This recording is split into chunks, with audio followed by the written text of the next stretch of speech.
அப்படிங்கக்கூடிய அடையாளம் பாரதிதாசனுக்கு கொடுத்தாச்சு அப்படின்னு சொன்னா, இப்போ வந்து அந்த திமுக தலைவரை அந்த மகனுங்கக்கூடிய பேர்ல நம்ம அழைக்கலாமா அப்படின்னு கேட்டு சொல்லுங்க. குரலுமே பாரதியாருக்கு தெரியாது அப்படின்னு சொல்லியிருக்காரு அதை விமர்சித்தவர். அதாவது இந்த திருக்குறள் என்பது தங்கத்தட்டில் வைக்கப்பட்ட மலம்னு சொல்லக்கூடிய ஆளுக்குள்ள மலத்தை மோந்து பார்ப்பவர் அப்படி சொல்லியிருக்காரு இல்லையா? அதனால ஒரு கேடுகட்ட கூட்டம் இது வந்து இந்த மாதிரியான உயர்வான மக்களை பார்த்து பேசக்கூடியதுங்கிறதுல ஆச்சரியப்படுறதுக்கு இல்லையா? ராமகோபாலன் தான் அவர் இருக்க முடியும், கருணாநிதியாவாக இருக்க முடியும், கருணாநிதியா மாதிரி இந்த மாதிரி கேவலமாக எழுத முடியும். பாரதி என்ன சொல்றான்? காசி நகர் ஒருவர் பேசும் முறைதான் காஞ்சியில் கேட்பதற்கு ஒரு கவிதை செய்வோம்னா. செல்போன் வேணும்னா அவன் வந்து இன்னைக்கு செல்போன் வரதுக்கு 100 வருஷம் முன்னாடி பாடுனா, அந்த நேரத்தில் ராமசாமி நாயக் என்னத்தை சொன்னா, ஊசி செய்யக்கூட தெரியாத இந்த பயலுக்கு எதுக்குடா சுதந்திரம்னு கேட்டான். ஆரம்பிக்கும் போது அடைந்தால் திராவிட நாடு இல்லையேல் சுடுகாடுன்னாரு. யாரு? காஞ்சிபுரத்து அண்ணாதுரை. 1963 பிரிவினைவாதம் பேசியாச்சுன்னா அவனெல்லாம் ஜெயில தூக்கி போடணும்னு சட்டம் கொண்டு வந்தார் மாமா நேரு. சொன்ன உடனே நான் திராவிட நாடை கைவிட்டு விட்டேன் அப்படின்னு சொன்னது யாரு? அண்ணாதுரை தானே. மன்னிப்பையும் கூட மோசமானதாச்சே இது. அங்கங்க போனதுனாலதான் இவருக்கு கலைஞர் பட்டம் கொடுக்கப்பட்டதா? அப்ப அவர் இந்த இதில் தான் இவர் கலைஞரா? அப்ப கலை வளரணும்னா நீ பாரதிதாசனின் விரோதி, நீ பார்ப்பானின் அடிவருடி அப்படின்னு சொல்லி இன்னைக்கு பள்ளிக்கூடமா விளையாட்டை திறந்து கொடுக்கக்கூடிய உதயநிதியை போய் சொல்லுங்க. ஜாதி இருக்கா இல்லையா? கண்டிப்பா இருக்குல்ல. இப்போ என்ன கேட்குறேன், அவர் என்ன சொல்றாரு? ஜாதியில பேதம் இல்லை, அதில் மேலே தாட்சின்னு ஒன்றும் கிடையாதுங்கிறாரு பாரதியார். சரி, இப்போ நம்ம கீழ்த்தரமானவர்னு சொன்ன ஈவேரா ஜாதி இருக்கு, அதில் ஒன்று மேலே ஒன்று கீழேன்னு இருக்குன்னு சொல்ற அப்படி இல்லை. அப்ப கல்பரிட்டு பாரதியா ஈவேராவா? எக்ஸ்பிரஸ் கொஸ்டின் ஆன்சர் நிகழ்ச்சிக்கு ஸ்ரீ டிவி நேயர்களை இனிதே வரவேற்கிறேன். நம்மோடு வேத விஞ்ஞான ஆராய்ச்சி மையத்தின் இயக்குனர் திரு பால கௌதமன் இணைந்திருக்கிறார். உங்களுடைய கேள்விகளை உங்கள் சார்பாக அவரிடம் கேட்கிறேன். கேட்கலாம் வாங்க சார். வணக்கம். வணக்கம். பாரதியார் குறித்து பல்வேறு சர்ச்சைகள், அவதூறு கருத்துக்கள்லாம் தொடர்ந்து வந்துகிட்டு இருக்கு சார். இப்போ ஜென் சி அப்படிங்கக்கூடிய அந்த ஜெனரேஷனுக்கு அவரை பத்தி தெரியாது. ஏதோ 2 வரி பாட்டு, குலத்தை தாழ்ச்சி உயர்ச்சி சொல்லல் பாவம், வந்தே மாதரம், அந்த மாதிரி பாட்டெல்லாம் சொன்னா அவருக்கு இவர் பாரதியார் மீச முறுக்கிட்டு இருப்பாரு அப்படிங்கிறது மட்டும் தான் தெரியும். ஆனா அவர்களுடைய மனதில் எல்லாம் விஷத்தை கக்குற மாதிரி அவரை வந்து சிறுமைப்படுத்தக்கூடிய பல விஷயங்களை சொல்றாங்க. அதுல பல விஷயங்கள் இருக்கு, நான் ஒவ்வொன்றா கேட்டுறேன் சார். அவருக்கு வந்து திருக்குறளே தெரியாது, அவருக்கு இலக்கணமே தெரியாது. அவரை உட்கார வச்சு போர்டுல அவருக்கு இலக்கணம் சொல்லி கொடுத்ததே திராவிட இயக்க கவிஞர் எங்களுடைய பாரதிதாசன் தான் அவருக்கு இலக்கணத்தையே சொல்லி கொடுத்தது அப்படின்னு ஒரு தகவல் இருக்கு சார். யாரு சொல்லி கொடுத்தாங்க? பாரதிதாசன். யாருக்கு சொல்லி கொடுத்தாரு? பாரதி யாருக்கு? இப்போ பாரதிதாசன் பாரதியாருக்கு சொல்லி கொடுத்துருக்க முடியாது. அப்படி அவர் சொல்லி கொடுத்திருந்தா சுப்பிரமணியத்தோடு பேர் வந்து என்ன வந்திருக்கும்னா கனகசுப்பு தாசன் இல்லையா வந்திருக்கும். ஆனா சுப்பிரமணிய பாரதி பேரை கனகசுப்பு வந்து பாரதிதாசன் வச்சிருக்காரு. அப்படின்னா இந்த விஷயம் பாரதிதாசனுக்கு தெரியுமா? இல்ல தெரியாம தான் கேட்கிறேன். இப்படி சொல்லி கொடுத்தாருன்னு இவர் சொல்றத பாரதிதாசன் கேட்டிருந்தா பாரதிதாசன் செருப்பால் அடிச்சிருப்பாரா மாட்டாரா? ஒண்ணு. ரெண்டாவது, பாரதிதாசன் தான் இப்போ வந்து திராவிடத்தின் அடையாளம்னு அவங்க சொல்லிட்டாங்க. இயக்க கவிஞர், திராவிட இயக்க கவிஞர். அப்ப திராவிட இயக்கத்துக்குள்ள ஃபேஸ் அப்படின்னு அவரு தானே. ஒரு பிரச்சனை வந்தது. திமுக தலைவர் வந்து ஒருக்க சொன்னாரு பாரதிதாசனை பார்த்து, அப்ப கனக சுப்புரத்தனம்னு சொல்லுவோம், ஏன்னா பாரதி தான் மோசமானவர்னா, அப்ப அவரை பாரதிதாசன் கூப்பிட்டா இவங்களுக்கு பிடிக்காது, அதனால அவருக்கு அவர் பேர்லயே சொல்லுவோம். ஆனா நான் அப்படி சொல்றது இல்லை, பாரதிதாசன் தான் நான் சொல்லுவேன். அப்ப பாரதிதாசனை பார்த்து அவர் சொல்லும்போது இவர் ஒரு மாஜி கவிஞர் அப்படின்னாரு. மாஜி கவிஞர்னு சொன்ன உடனே அதுக்கு ஒரு பதில் சொன்னார் பாரதிதாசன். ஆம், நான் மாஜி கவிஞர் தான். என்னை பார்த்து சொல்பவர் மாஜி தகப்பனுக்கு பிறந்தவன், அதாவது தேவடியாள் மகன். நான் சொல்லல, இது வந்து பாரதிதாசன் அன்னைக்கு சொன்னது. அதாவது ஒருவர் கவிஞர், ஒருவர் தலைவர், இருவருமே திராவிடத்தை சேர்ந்தவர். இப்ப வந்து திராவிட கவிஞர் அப்படிங்கக்கூடிய அடையாளம் பாரதிதாசனுக்கு கொடுத்தாச்சு அப்படின்னு சொன்னா, இப்ப வந்து அந்த திமுக தலைவரை அந்த மகனுங்கக்கூடிய பேர்ல நம்ம அழைக்கலாமா அப்படின்னு கேட்டு சொல்லுங்க. ஏன்னா நமக்கு தெரியணும், ஏன்னா நீங்க ஒரு ஐக்கான சொல்றீங்க. அதுக்கப்புறம் பொற்குழி கொடுத்ததுல பிரச்சனை வந்தது. அதுக்கு அண்ணாதுரைக்குள்ள பரம்பரை, அவரோட பூர்வீகம், இதெல்லாம் பத்தி கூட பாரதிதாசன் நிறைய எழுதியிருக்கார். அப்போ இதுதான் தமிழக வரலாறு. அப்ப இதை வந்து நம்ம அண்ணாதுரையை பத்தின பள்ளிக்கூட பாடப்புஸ்தகம் போட்டிருக்காங்கல்ல, பாடப்புஸ்தகத்துல அண்ணாதுரை பாடம் வருது இல்ல, அப்ப இந்த கருத்தை அந்த பாடப்புஸ்தகத்தில் நம்ம சேர்க்கலாமா? சேர்க்கலாம்னா இந்த கருத்தையும் நம்மளால ஏத்துக்க முடியும். முதல்ல இது ஒரு பைத்தியாரத்தனங்க. ரெண்டாவது நீங்க இன்னொரு ஒரு விஷயம் கூட சொன்னீங்க. அதாவது ஆஹ், பாரதியை பத்தி தெரியாது. அது உண்மைதான். பாரதியை பத்தி தெரிஞ்சுக்கிறதுக்கு நீங்க விடவே இல்லையே, அப்புறம் எப்படி தெரிய வாய்ப்பு இருக்கு? ரெண்டாவது குறளுமே பாரதியாருக்கு தெரியாது அப்படின்னு சொல்லியிருக்காரு அதை விமர்சித்தவர். ஓ, அதாவது இந்த திருக்குறள் என்பது தங்கத்தட்டில் வைக்கப்பட்ட மலம்னு சொல்லக்கூடிய ஆளுக்குள்ள மலத்தை மோந்து பார்ப்பவர் அப்படி சொல்லியிருக்காரு இல்லையா? அப்படிதானே? ஆமா, அந்த கூட்டத்தில் உள்ளவங்க அந்த கூட்டத்துல வந்து வந்தவங்க தான் அதை கேட்டிருக்காங்க. அதனால இல்ல, அதனால அவங்களுக்கு வந்து தெரியாது. அவங்களுக்கு தெரிஞ்சது என்ன அப்படின்னா, பாரதியாருக்கு திருவள்ளுவர் எழுதின திருக்குறள் தெரியும், திருவள்ளுவரோட சிந்தனை பாரதிக்கு தெரியும். அத மலத்தோட மோந்து பார்த்தவருக்குள்ள மலத்தை மோந்தவங்களுக்கு எப்படிங்க அது தெரியும்? அடுத்த கேள்விக்கு போயிடலாம் சார். அடுத்த கேள்வி, பாரதியாரை விமர்சிக்கும் போது எப்படி விமர்சிக்கிறோம்னா, கவிதை எழுத தெரிந்த முதலாம் ராமகோபாலன் தான் பாரதின்னு விமர்சனம் வைக்கிறாங்க. எவ்வளவு ஒரு பெரிய ஒரு விஷயம். நான் இது ரொம்ப வரவேற்கக்கூடிய ஒரு விஷயம். வேற ஏற்கனவே ஸ்ரீ தமிழ்ங்கக்கூடிய இதழ் வெளியிட்டுக்கிட்டு இருக்காங்க. அதுல இரண்டாம் பாரதிங்கக்கூடிய டைட்டில்ல தான் வந்து ராமகோபாலன் அவர்களுக்குள்ள கவிதைகளை வந்து அவங்க வந்து தொடர்ந்து எழுதிக்கிட்டு வர்றாங்க. அதனால பரவாயில்ல. இப்போ இவங்க வந்து சிறித்தமிழ் இதழை யாரு படிக்கிறாங்களோ இல்லையோ, தீக்காக்காரன் படிச்சிருக்கான்னு தெரியுது.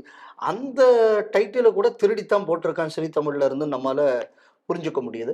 ரெண்டாவது இது உண்மைதான். இப்ப பாரதியை பொறுத்தளவுல பாருங்க, பாரதி இந்த தேசத்தை தெய்வமாக பார்த்து கவிதை எழுதுறார். வீரத்துறவி அவர்களும் இந்த தேசத்தை தெய்வமாக பார்த்து கவிதை எழுதுகிறார். இந்த நாடு ஒரு மிகவும் பெருமை வாய்ந்த நாடு, இந்த நாடு அனைத்து வளங்களும் கொண்ட நாடு, பாரதி கவிதை எழுதுகிறார். இதே கவிதையை தான் வீரத்துறவி அவர்களும் எழுதுகிறார்.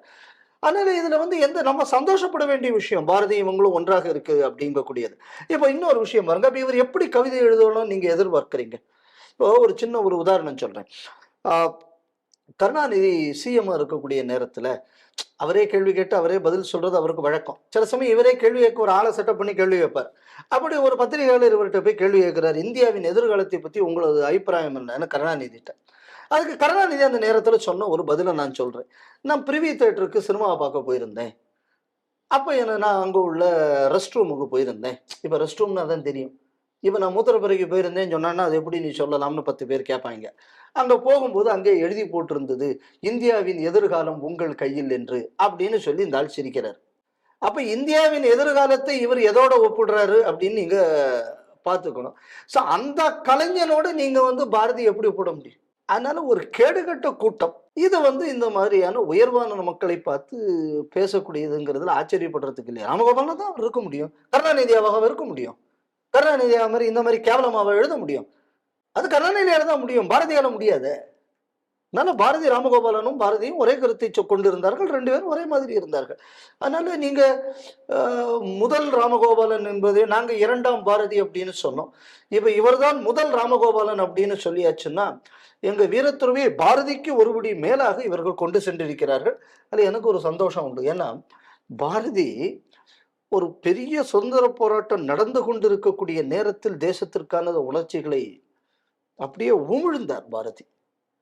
சுதந்திரம் அடைஞ்சதுக்கு அப்புறம் எல்லாரும் ரிலாக்ஸ்டா அந்த நாடு எல்லாம் செட் ஆயிடுச்சு அப்படின்னு சொல்லக்கூடிய நேரத்துல, இல்ல கன்ஸ்ட்ரக்டிவா நம்ம பல விஷயங்கள் செய்ய வேண்டும், நாம சில தவறுகளை செய்திருக்கிறோம் அப்படின்னு சொல்லி சுதந்திர தாகம் தணிஞ்சதுக்கு அப்புறம் மீண்டும் அந்த தாகத்தை ஏற்படுத்தி அதை வைத்து நாட்டுக்கு ஒரு மாற்றம் கொடுக்க வேண்டும் அவரு கவிதை எழுதுறாரு. அதனால நான் வந்து என்னைக்குமே அந்த சிச்சுவேஷனை வைத்து பார்க்கும்போது, அந்த சிச்சுவேஷனை வச்சு மட்டும்தான் நான் சொல்றேன், நான் வீரத்துறவியை ஒருபடி மேலாகத்தான் நான் பார்க்கிறேன். என் பார்வையில கொஞ்சம் தீக்காக்காரனோட இருக்காங்கிறது ரொம்ப சந்தோஷமான விஷயமா இருக்கு. அடுத்த கேள்வி, அவர் மகா கவி அல்ல மகா காவின்னு விமர்சனம் பண்றாங்க. சந்தோஷமான விஷயம். மகாகாவியாகத்தானே இருக்க முடியும்.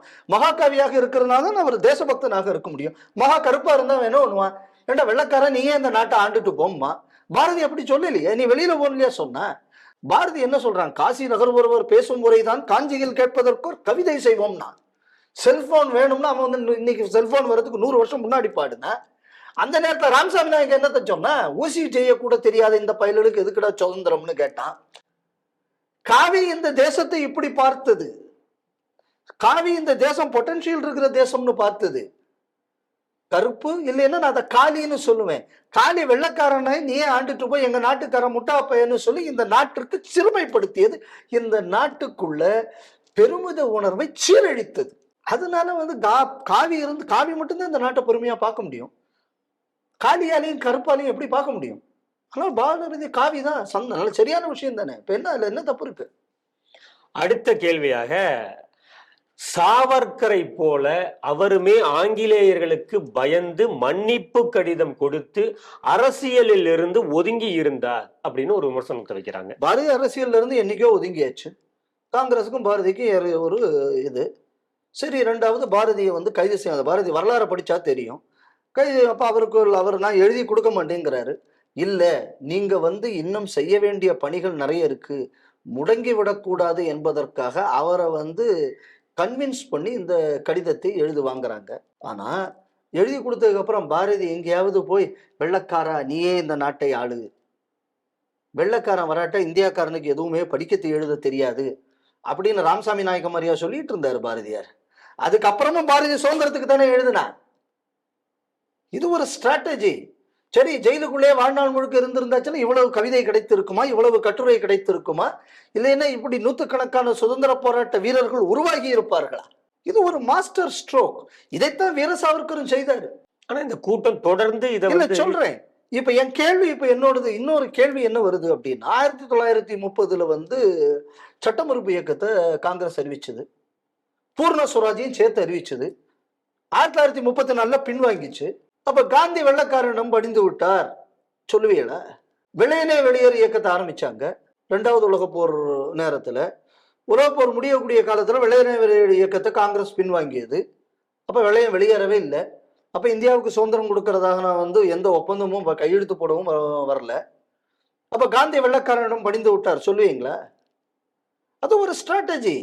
அடுத்த வேலையை செய்து எப்படி நாம் சாதிக்க முடியும்னு இது அடிப்படையில புரிஞ்சுக்கணும். ஆனா தொடர்ந்து சொல்லி வருகிறார்கள் அப்படிங்கிறீங்கல்ல. 1949 திமுக ஆரம்பிக்கும் போது அடைந்தால் திராவிட நாடு இல்லையேல் சுடுகாடுன்னாரு. யாரு? காஞ்சிபுரத்து அண்ணாதுரை. 1963 பிரிவினைவாதம் பேசியாச்சுன்னா அவனெல்லாம் ஜெயில தூக்கி போடணும்னு சட்டம் கொண்டு வந்தார் மாமா நேரு. சொன்ன உடனே நான் திராவிட நாடை கைவிட்டு விட்டேன் அப்படின்னு சொன்னது யாரு? அண்ணாதுரை தானே. மன்னிப்பையும் கூட மோசமானதாச்சே இது. எதுக்கு இவங்க எங்க கொண்டு போய் சொல்லுங்க? அப்ப நான் கேட்கிறேன், அப்ப அண்ணாதுரையை கவுந்தான்னு சொல்லுங்க. சட்ட நகலெரிப்பு போராட்டம் நடத்தினாங்க. எங்க சட்ட நகலெரிப்பு சட்டம்னு இல்லை, நாங்க வெள்ளை பேப்பரை தான் எரிச்சோம். கவுந்தது யாரு? சரி, இவங்க டிஎன்ஏல இருக்கிற மாதிரியே. சரி, அதுக்கப்புறம் சரி நீ அங்க சொன்ன 63 நான் இதை பின்வாங்குறேன்னு. அதுக்கப்புறம் கேள்வி கேட்கிறாங்க சட்டசபையில, திராவிட நாடு எங்கே உள்ளதுன்னு. இதுதான் தமிழ் இலக்கியத்தின் கவிதையின் உச்சம்னு இந்த பயிலுவை சொல்லுவானுவன்.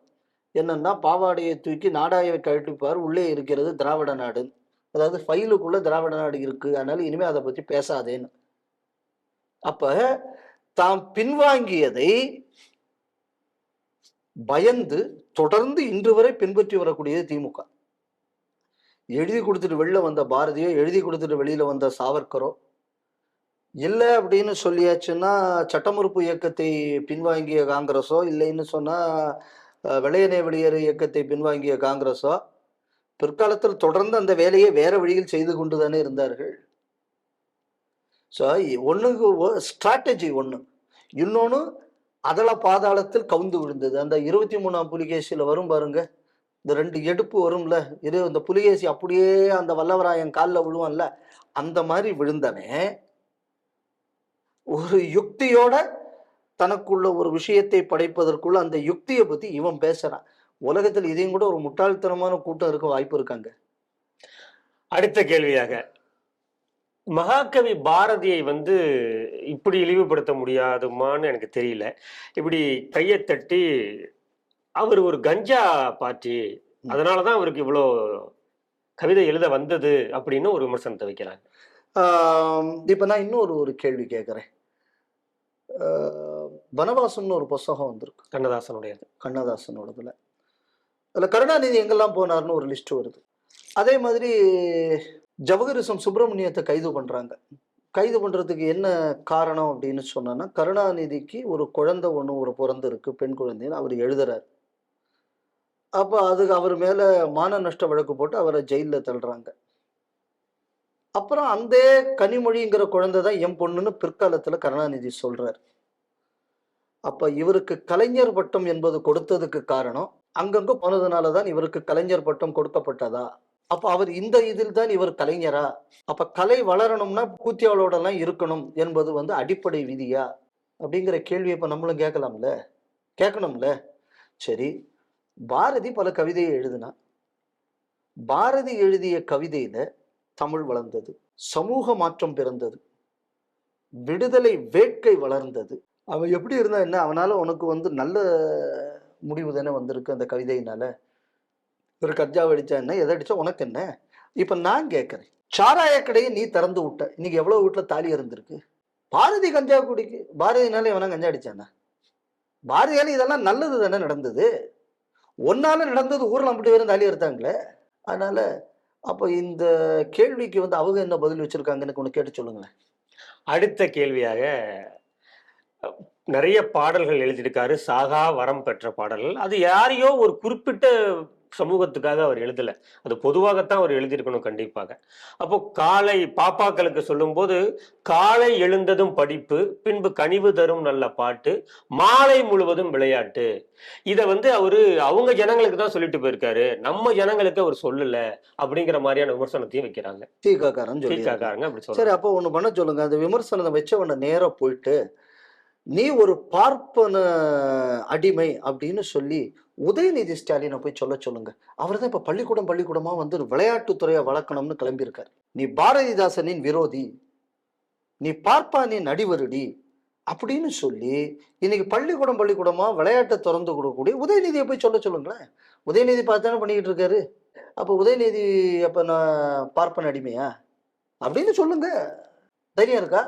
போடுற பிச்சையை போடாம கழட்டி விட்டுருவாங்க. ஒரு ரூபாய் அவனை பத்தி பேச முடியாது. இப்ப தெரிஞ்சுங்க. அடுத்த கேள்வியா, ஜாதிகள் எல்லையடி பாப்பா குல தாழ்த்தி உயர்த்தி சொல்லல் பாவம்ங்கிறது ரொம்ப ஒரு அருமையான பாடல்கள். அது பட்டி தொட்டி எல்லாம் பரவணுச்சுன்னு சொல்லணும். பாரதினாலே அந்த பாடல்கள் தான் ஞாபகத்துக்கு வரும். அந்த பாடலையே அவர் எழுதவில்லைன்னுங்கிற ஒரு விமர்சனத்தையும் இப்ப வைக்க ஆரம்பிச்சிருக்காங்க. அப்படி ஒரு பாடலை பாரதியார் எழுதலைன்னு அவங்க சொல்லல. அவங்க என்ன சொல்றாங்க, அவர் ஜாதிகள் இல்லையடின்னு எழுதல, ஜாதி பேதம் இல்லை பாப்பா என்றுதான் அவர் எழுதினார்னு அவர் சொல்றாங்க. அது இவனு ஒன்றும் பூசா சொல்ல. ஜாதிகள் இல்லையடி பாப்பா என்பதை பாரதியார் எழுதவில்லை அப்படின்னு சொல்லி நம்ம ஐயா பெரும்புலவர், நான் ஒரு தெய்வத்துக்கு இணையாக பார்க்கக்கூடிய TN ராமச்சந்திரன் ஐயா அவர்களும் அதை வந்து குறிப்பிட்டிருக்காங்க. அதுல என்ன தப்பு இருக்குங்கிற? ஜாதி இருக்கா இல்லையா? கண்டிப்பா இருக்குல்ல. இப்ப என்ன கேட்கிறேன், அவர் என்ன சொல்றாரு, ஜாதியில பேதம் இல்லை, அதுல மேல தாட்சின்னு ஒண்ணு கிடையாதுங்கிறாரு பாரதியார். சரி, இப்ப நம்மள் கீழ்த்தரமானவர்னு சொன்ன ஈவேரா ஜாதி இருக்கு, அதில் ஒண்ணு மேல ஒண்ணு கீழன்னு இருக்குன்னு சொல்ற அப்படி இல்லை. அப்ப கல்பரிட்டு பாரதியா ஈவேராவா? பாரதியார் தெளிவா சொல்லிட்டார், ஜாதி பேதம் இல்லை, தாட்சி உணர்ச்சி சொல்லல் பாவம்.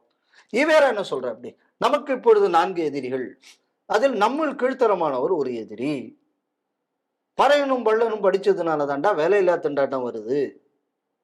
சொன்னது யாரு? ஈவேரா தானே. அப்படின்னு சொன்னா கல்பிரிட் ஈவேரா தானே. சரி, ஜாதியே இல்லை அப்படிங்கக்கூடியதை ஏத்துக்கிட்டேன்னா இப்ப நீ ஏன் ஜாதிவாரி கணக்கெடுப்பு நடத்துற? ஏன் ஜாதி மாநாட்டில் வந்து உங்க கட்சிக்காரன் போய் கலந்துக்கிறான்? போகாதீங்க. ஜாதி சான்றிதழ் கொடுக்கும்போது இப்ப ஜாதிவாதி கணக்கெடுப்பு நடக்காட்டா நாடு முழுக்க போராட்டம் நடத்துவோம்னு சொன்னது யாரு? அப்ப ஜாதி இருக்கிறதுனால தானே ஜாதிவாரி கணக்கெடுப்பு நடத்தணும்னு சொல்ற நீ. அப்ப உன்ன மாதிரி வெளியில ஜாதி இல்லைன்னு சொல்லிக்கிட்டு இங்க ஜாதி அரசியல் பண்ணக்கூடிய ஈனத்தனத்தையா பாரதி செய்தான்? பாரதி செய்தது சரியா? ஜாதி இருக்கியா?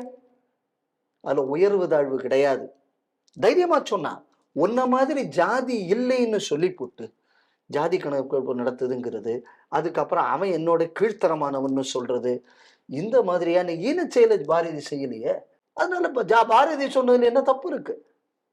நேர்களே, மீண்டும் ஒரு எக்ஸ்பிரஸ் கொஸ்டின் அண்ட் ஆன்சர் நிகழ்ச்சியில் சந்திப்போம். அதுவரை உங்களிடம் விடைபெறுகிறோம். நன்றி.